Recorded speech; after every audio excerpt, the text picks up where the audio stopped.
Охридското крајбреже не е приватен имот, затоа да се урнат објектите вдолж целата брегова линија, а концесионерите да ги вратат плажите во првобитна состојба. Ова е заеднички став на невладините здруженија од Струга. Бара да се стави крај на нелегалната масовна урбанизација, посебно на потегот од Сатеска до Радожда, каде владее невиден хаос. Потенцираат дека постојано никнуваат дивоградби и тоа со помош на вработени во релевантни институции, кои наместо да ги санкционираат, го премолчуваат ваквото неодговорно однесување и негрижа за животната средина.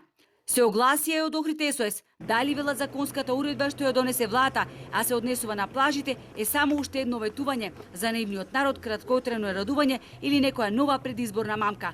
Токму локалната и централната власт со децении го толерираат и поттикнуваат узурпирањето на езерскиот брег. Околу ова го побаравме и мислењето на граѓаните. Јас сум од Тетово, што мисля Охриѓани, ако треба заштита на Охрид, не знам. Ја не би ги рушила плажите, мислам многу бе. Моje мислење, ама тоа не значи дека... Нели сакаме да го промовираме македонскиот туризам, така да треба да ги бараме луѓето да се вратат на домашните плажи и сега да ги рушиме, мислам дека тоа не е добар потек и дека не би требало тоа да се направи. Охриѓани кои што живеат од туризам се огорчени. Велат има многу други поважни работи што треба да се средат, а се врвен приоритет на УНЕСКО. Цена дека спроведувањето на законот кој се однесува на плажите ќе го дотолчи охридскиот туризам.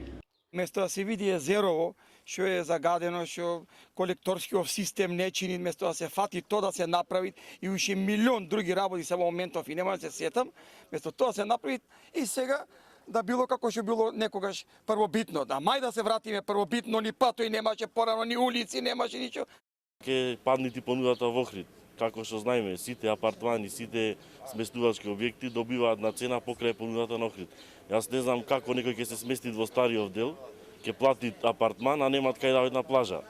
Во незавидна состојба се и околу 600 угостители кои работат во сега спорните угостителски објекти. Во сред лето ќе останат без работа.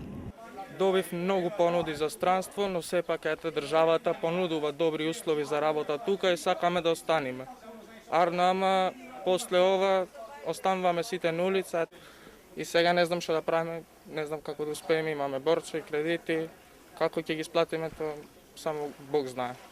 Правни застапници на дел од охридските концесионери веднаш по огласување во службен вестник на уредбата со која владата бара за купците да ги вратат плажите во првобитна состојба, ќе ја оспорат истата пред Уставен суд. И додека за ваквиот потек се подготвува и мерко, охридскиот градоначалник ја поздрави владината одлука со која цени дека ќе се ставило ред во искористувањето на крајбрежјето и ќе придонесело во насока на исполнување на препораките на УНЕСКО.